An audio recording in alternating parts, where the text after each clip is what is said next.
এইবাৰ বিশ্বকৰ্মা পূজাৰ শুভ সময় 17 ছেপ্টেম্বৰ পুৱা 8:15 পৰা দুপৰীয়া 12:50 দৃক পাঞ্চাংকৰ অনুসৰি এইবাৰ 100 বছৰৰ পাছত বিশ্বকৰ্মা পূজাৰ দিনা এক আচৰিত কাকতালীয় সংযোগ সংঘটিত হ'বলৈ গৈ আছে। এইবাৰ 17 ছেপ্টেম্বৰ বুধবাৰে বিশ্বকৰ্মা পূজা কৰা হ'ব। অসম, ঝাৰখণ্ড, বিহাৰ, বংগ আৰু উত্তৰ প্ৰদেশকে ধৰি বহু ৰাজ্যত পালন কৰা হ'ব। এই উৎসৱত সঁজুলি, লোহা আৰু যন্ত্ৰৰ পূজা কৰা হয়।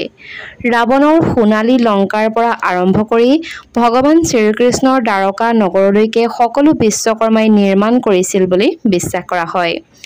এই কাৰণেই কাইলৈৰ দিনটোত সঁজুলি আৰু লোৰ সামগ্ৰীৰ পূজা কৰাটো অত্যন্ত শুভ বুলি গণ্য কৰা হয়। এই দিনটোত যান-বাহন, যন্ত্ৰ সঁজুলি পূজা কৰিলে ব্যৱসায়ত অগ্ৰগতি পোৱা যায় বুলিও বিশ্বাস কৰা হয়। পঞ্চাংগৰ তথ্য অনুসৰি 17 ছেপ্টেম্বৰৰ পুৱা 8:12 সূৰ্য কন্যা ৰাশিত প্ৰৱেশ কৰিব। ইয়াৰ পাছতেই বিশ্বকৰ্মা পূজাৰ সময় আৰম্ভ হ'ব। এনে পৰিস্থিতিত পুৱা 8:15 পৰা দুপৰীয়া 12:50 পুৱাৰ পূজাৰ শুভ সময় আৰম্ভ হ'ব।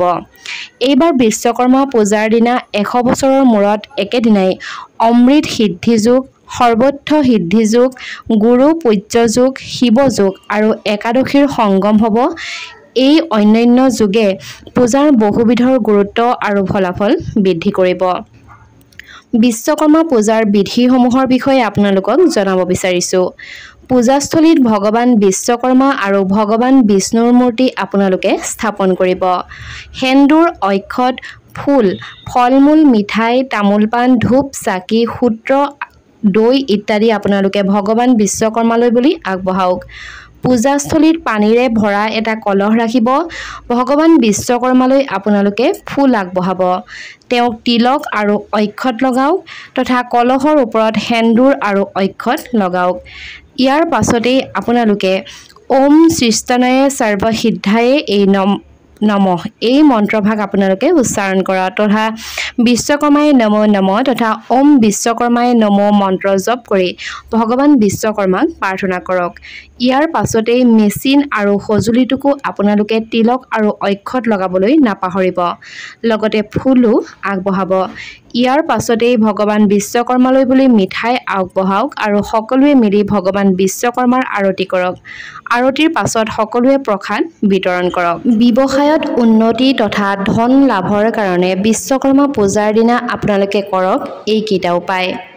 কাইলৈ যিহেতু ভগৱান বিশ্বকৰ্মাৰ পূজা, গতিকে 17 ছেপ্টেম্বৰত সমূহ দেশবাসীয়ে পালন কৰিব বিশ্বকৰ্মা পূজা। মান্যতা অনুসৰি এই সময়ছোৱাত কিছুমান উপায় কৰিলে শুভ ফল লাভ কৰে ব্যৱসায়ীসকলে। হিন্দু ধৰ্মত বিশ্বকৰ্মাৰ বিশেষ মহত্ব আছে। এই দিনটোত শিল্পী, শিপিনী আৰু ব্যৱসায়ীসকলৰ কাৰণে ভগৱান বিশ্বকৰ্মাৰ পূজা অতিকৈ গুৰুত্বপূৰ্ণ বুলি গণ্য কৰা হয়। মান্যতা অনুসৰি বিশ্বকৰ্মা হৈছে বিশ্ব ব্ৰহ্মাণ্ডৰ নিৰ্মাতা। কোৱা হয় তেওঁক বহু দেৱতাৰ বাবে অস্ত্ৰ নিৰ্মাণৰ লগতে লংকাও নিৰ্মাণ কৰিছিল। পূজাৰ এই বিশেষ দিনটোত বিশেষকৈ যন্ত্ৰপাতি, সঁজুলি, কম্পিউটাৰ আদিক পূজা কৰা হয় তথা কাৰখানা আৰু ঔদ্যোগিক স্থানসমূহত পালন কৰা হয় বিশ্বকৰ্মা পূজা। উত্তৰ ভাৰতৰ বৃদ্ধ বিশ্বকৰ্মা আৰু ৰাজহংসৰ বাহন, ইফালে পূব ভাৰতত ডেকা ৰূপ আৰু হাতী বাহনৰ বিশ্বকৰ্মাক পূজা কৰা হয়। বিশ্বকৰ্মাৰ এই বিশেষ দিনটোত আপোনালোকে এইকেইটা উপায় নিশ্চয়কৈ কৰিব পাৰে। প্ৰথমটি উপায়ৰ কাৰণে আপোনালোকক লাগিব হালধি। এই দিনটোত পূজাৰ সময়ত বিশ্বকৰ্মাক হালধিৰ টুকুৰা আপোনালোকে আগবঢ়াব পাৰে। পাছত ইয়াক কাৰখানা, মেচিন নাইবা অফিচত ব্যৱহাৰ কৰি নাইবা সুৰক্ষিত কৰি থৈ দিব। এনে কৰিলে ধনৰ প্ৰৱাহ হয় বুলি বিশ্বাস কৰা হয়। দ্বিতীয়তে হৈছে হালধীয়া কাপোৰ আৰু তিলক। পূজাৰ সময়ত হালধীয়া কাপোৰ পৰিধান কৰি কপালত হালধিৰ তিলক লগাবলৈ নাপাহৰিব। ইয়াৰ পাছতে সন্ধিয়া লক্ষ্মী নাৰায়ণ মন্দিৰত 7 টুকুৰা হালধি আগবঢ়াব। ইয়াৰ ফলস্বৰূপে আৰ্থিক সমস্যা দূৰ হয় বুলিও কোৱা হয়।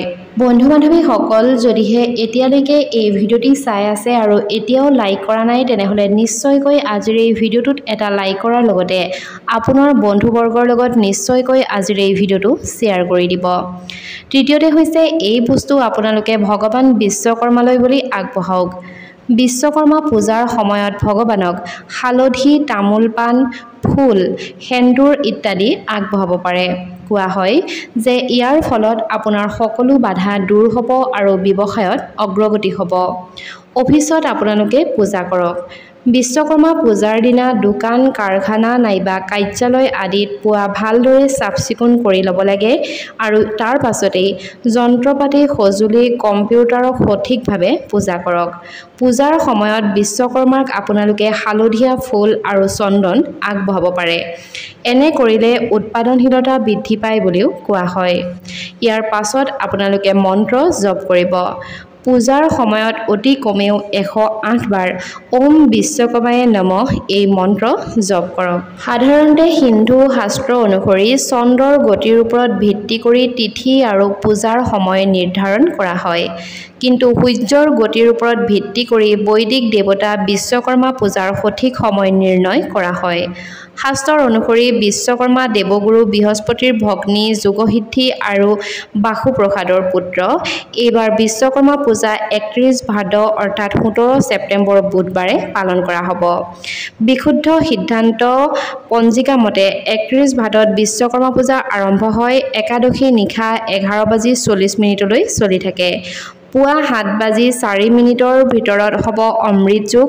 আকৌ পুৱা 9:29 পৰা 11:07 আৰম্ভ হ'ব।